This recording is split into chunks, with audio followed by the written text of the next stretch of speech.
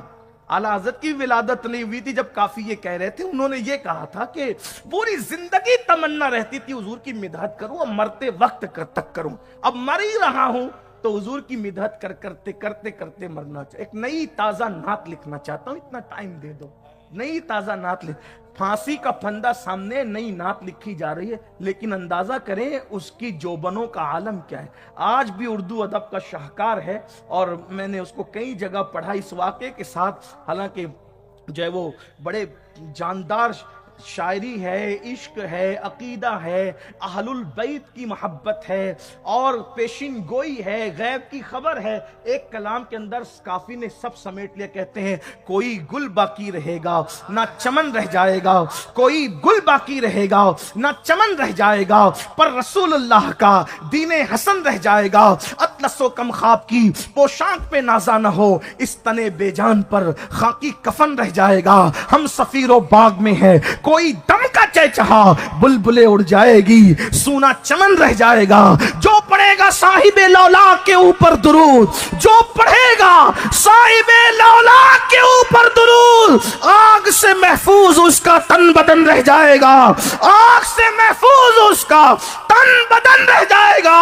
اور کہتے ہو انگریزوں سنو، نام شاہان جہاں مٹ جائیں گے لیکن یہاں، نام شاہان جہاں مٹ جائیں گے لیکن یہاں حشر تک نام و نشان پنجتن رہ جائے گا.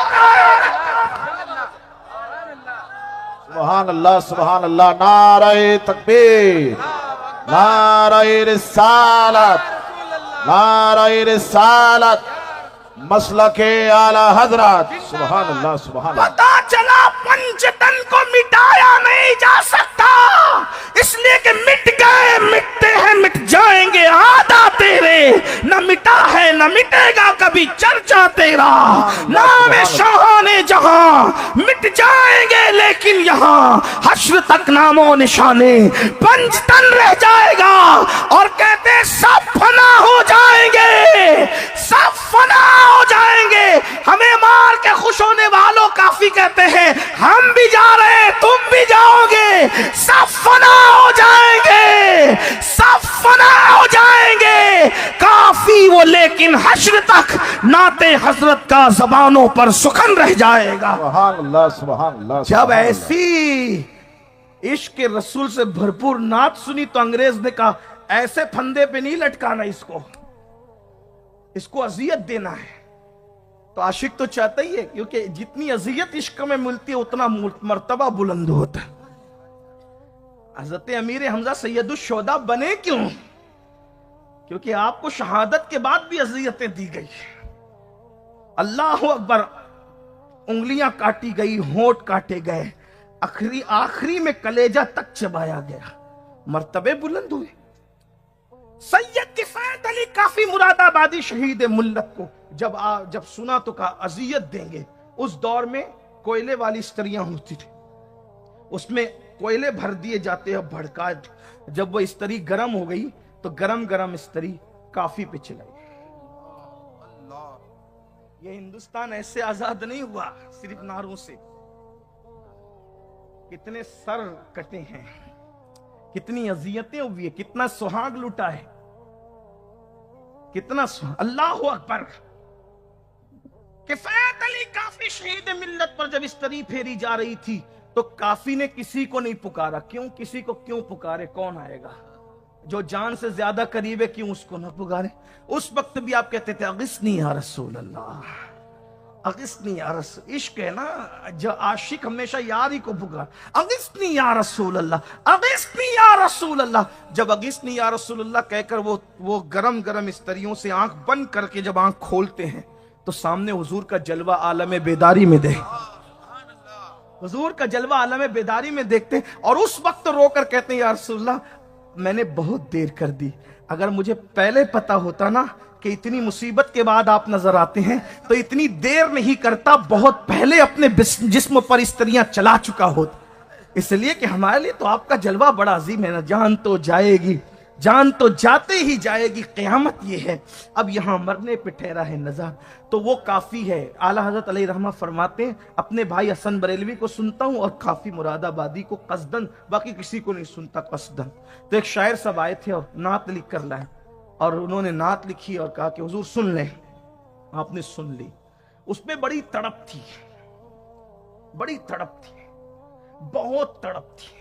مر رہا ہوں, کٹ رہا ہوں, تڑپ رہا ہوں, پانی کے بغیر جو مچھلی کا حال ہوتا ہے وہ میرا حال ہے وغیرہ. جیسے آج کل ہم کہتے ہیں اگر مچھلی کی طرح مچھلی پانی کے بغیر جیسے نہیں رہ پاتی, ہم حضور کے بغیر ایسے ہی تڑپتے, تو شادی میں ڈی جے کیوں بجتا پھر؟ آپ بتائیں نا, نچنیوں کو شادیوں میں کیوں بلایا جاتا؟ اندازہ تو فرمائیں. اور دکھ تو یہ ہے کہ شادیوں پر تو بجا ہی رہے ہیں, اب تو شہادتوں پر بھی بجا رہے ہیں. اندازہ کریں, یہ صورت حال ہو گئی آپ کی. کیا منہ دکھائیں گے؟ اللہ رحم و کرم فرمائے, اللہ رحم و کرم فرمائے. تو بہرحال اس میں کہنے والے نے بہت کچھ کہا. دیکھیے کہنے کا حق سب کو ہے, نعت شریف کہنے کا حق سب کو ہے, لیکن اپنی حقیقتوں سے تجاوز نہ کرو. امام اہل سنت کی فکر یہ ہے, آپ نے سنا تو رو پڑے, اور اس کے بعد جب پوری وہ پڑھ چکا تو فرمایا لکھنے والے لکھا تو تو نے بہت اچھا ہے, لیکن جو تیرے دل کی کیفیت ہے اگر وہی لکھا ہے تو احمد رضا تیرے تلوے چومنے تیار ہے, احمد رضا تیرا قلم چومنے تیار ہے. جو کیفیت اگر وہی لکھا ہے تو تیرے تلوے اور تیرے قلم چومنے کو تیار ہوں, لیکن جو کیفیت اگر وہ نہیں لکھا ہے تو پھر تو سوچ تو صحیح کتنی بڑی بارگاہ میں جھوٹ بول رہا ہے, کتنی بڑی بارگاہ میں جھوٹ بول رہا ہے. اللہ کے رسول فرماتے ہیں میں نے ان کے ہونٹوں کو, ان کے گالوں کو کٹا ہوا دیکھا, اور پوچھا یہ کیوں کٹے ہوئے؟ تو کہا یا رسول اللہ یہ جو کہتے تھے نا وہ کرتے نہیں. حضور ہم آپ پہ جان قربان کرتے ہیں, مال قربان کرتے ہیں. میرے بھائی کیا قربان کیا آج تک؟ اللہ کے رسول فرما رہے گالوں کو آگ کی کینچی سے کاٹا جائے. دوسری بات کہتے تھے کرتے نہیں, کہ ایک بات یہ بھی, یعنی وعدہ تو کرتے تھے اس کو پورا نہیں کرتے. آج لوگ وعدہ خلافی کو گناہ نہیں سمجھتے ہیں, وعدہ خلافی کو گناہ نہیں سمجھتے ہیں. اگر اپنے چھوٹے چھوٹے بچوں سے بھی وعدہ کرو تو ان سے بھی وعدہ وفا کیا کرو. ہم بچوں کو کہتے ہیں سنڈے کے دن تمہیں لے چلیں گے, مارکیٹ لے چلیں گے, پھر نہیں لے جاتے. یہ بھی اسلام کی روح سے خلاف ہے. چھوٹے بچوں سے وعدہ کیا ہے.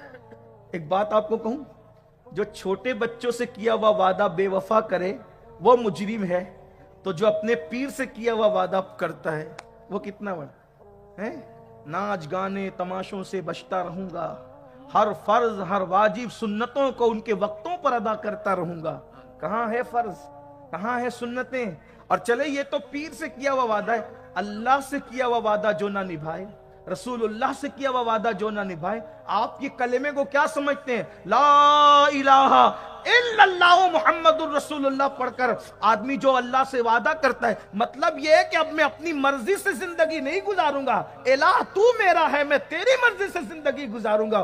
پھر بتائیں نا میرے بھائی, شراب کی بوتل کیا اللہ نے معاذ اللہ اس کو حلال کیا ہے؟ پھر اپنی مرضی سے کیوں پیتا ہے؟ حرام کیوں پی رہا ہے؟ اللہ نے جو حلال کیا ہے, تو نے کلمہ پڑھ کے حلف اٹھایا ہے, تو نے حلف لیا اللہ کی بارگاہ میں میری مرضی نہیں چلے گی,